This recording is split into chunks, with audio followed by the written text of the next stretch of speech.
Hi, this is Serene Belakaria. I will be presenting Bayesian optimization over iterative learners with structured responses, a budget-aware planning approach. Iterative machine learning models are models where the training of the model happens iteratively over t epochs. Evaluation of a single hyperparameter x for t epochs would return an array with accuracy values and training time per epoch. Our goal is to find the design or hyperparameter with optimal accuracy within the limit of a predefined resource budget. In this setting, we have an expensive function, usually considered black box. Evaluating each design candidate is expensive, and we are faced with a large number of design choices. We have a predefined budget that we don't want to exceed.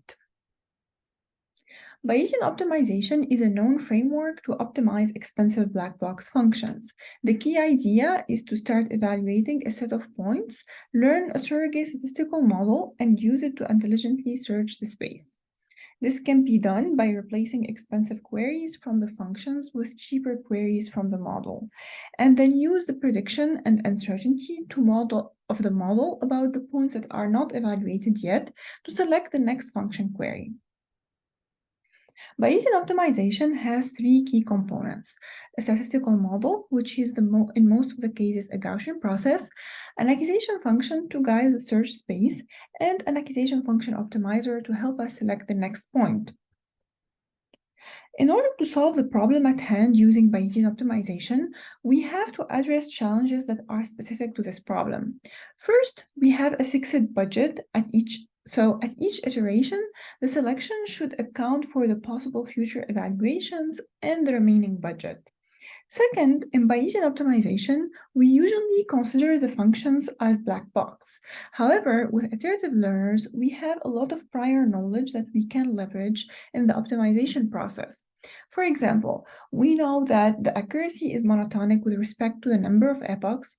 Each hyperparameter configuration has an optimal stopping, which means it reaches a plateau.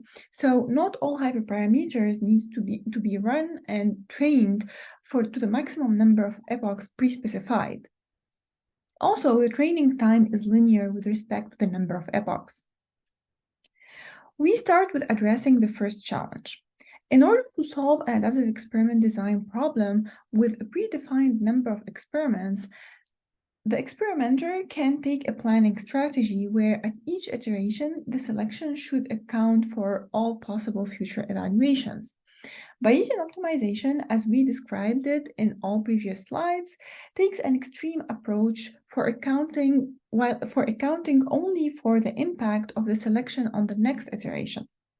This is acceptable when the number of iterations is reasonably large and convergence can be attained over iterations. This is usually called myopic Bayesian optimization. However, if the number of iterations is small, the experimenter should reason much more carefully about the sequence of selection to reach the best result within the limited resource available. This problem can be formulated as a Markov decision process where the length of the horizon is fixed to the remaining number of experiments, and the goal is to select the input that maximizes the expected improvement given the remaining horizon.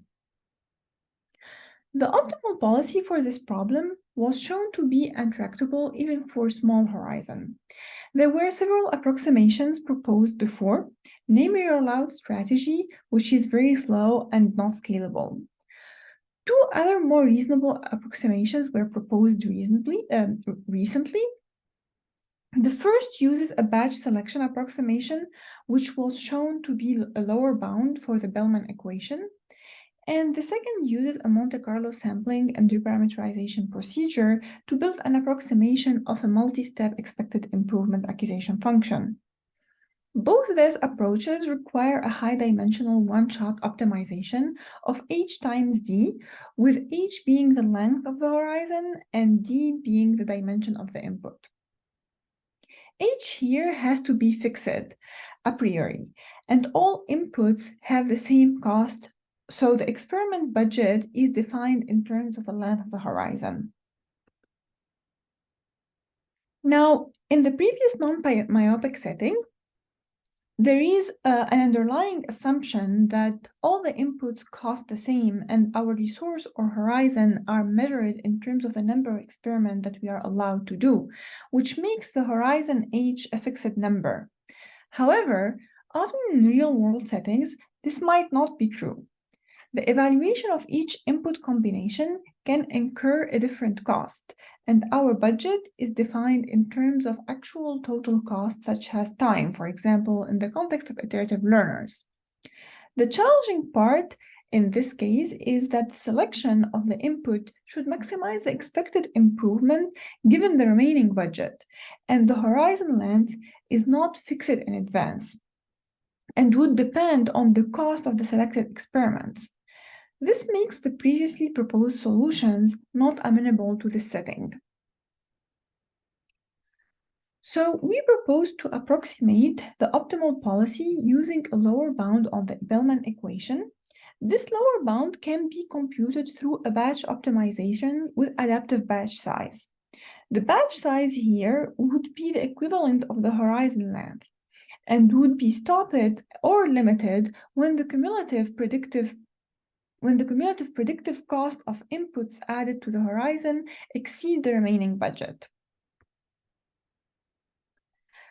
The second challenge is that we would like to address the problem by leveraging our prior knowledge about iterative models. As mentioned earlier, most existing approaches treat the problem as a black box problem.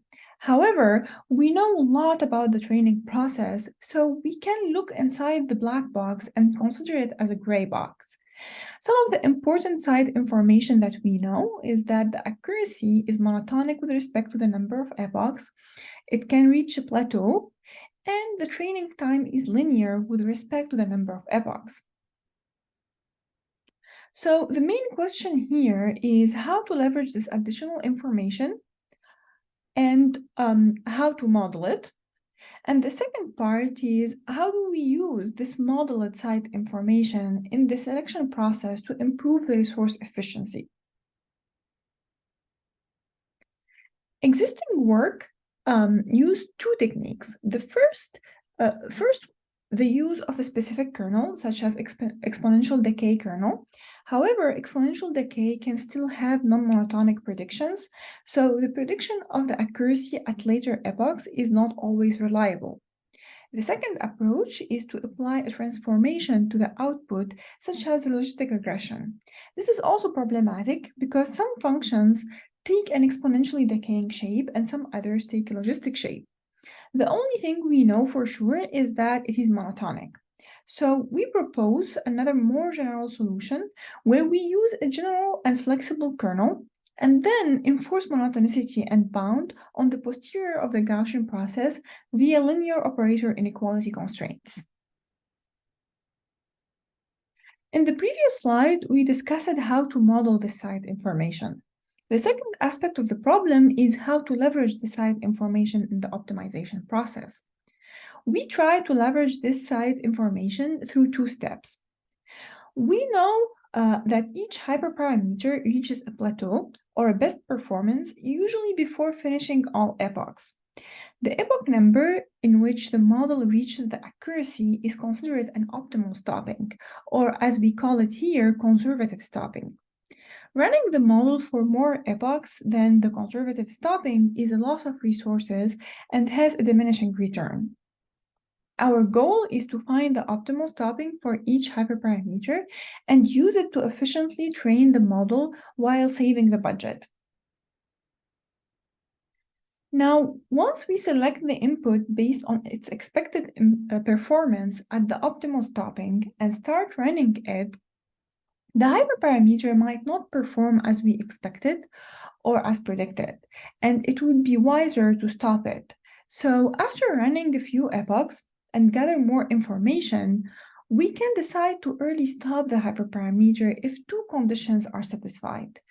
First, the predicted future performance is no better than the best performance we already have. And second, if the model is certain about this extrapolation. If both of these conditions are satisfied, the training should be stopped. After addressing the two main challenges of this problem, in this figure, we try to summarize the overall algorithm. So in this algorithm, we have three major steps. First, we start by building two surrogate models for the objective function and the cost function by fitting independent GPs using queries evaluated in the past. We enforce shape constraints on the posterior of the objective function with respect to the number of epochs to incorporate prior knowledge about the monotonicity of the function. We also use a special kernel for the GP modeling the cost to leverage our knowledge about the variability of the cost across different hyperparameters and its linearity with respect to t. We then perform a non-myopic optimization to approximate the optimal look-ahead horizon that we call Z star, defined as the potential sequence of inputs that can be evaluated until their conservative stopping without violating the remaining budget. While constructing the horizon, each input is selected based on its expected improvement. The associated conservative stopping and cost are estimated upon the input selection. Finally, from the horizon Z star obtained from the second step of the algorithm, we select the input with the highest expected improvement per unit cost at its estimated conservative stopping for evaluation. After training the model for a fraction of the maximum number of epochs, we re-estimate the performance of the input at its conservative stopping epoch, and we early terminate the training if the expected performance is poor with high certainty. We evaluated our approach on multiple hyperparameter optimization benchmarks, and we noticed that BAPI identifies better candidates with less total cost than the baselines. However, it becomes less competitive when the total budget is significantly increased. This performance loss due to the increase of the budget can be brought back by adjusting the pruning behavior. Thank you.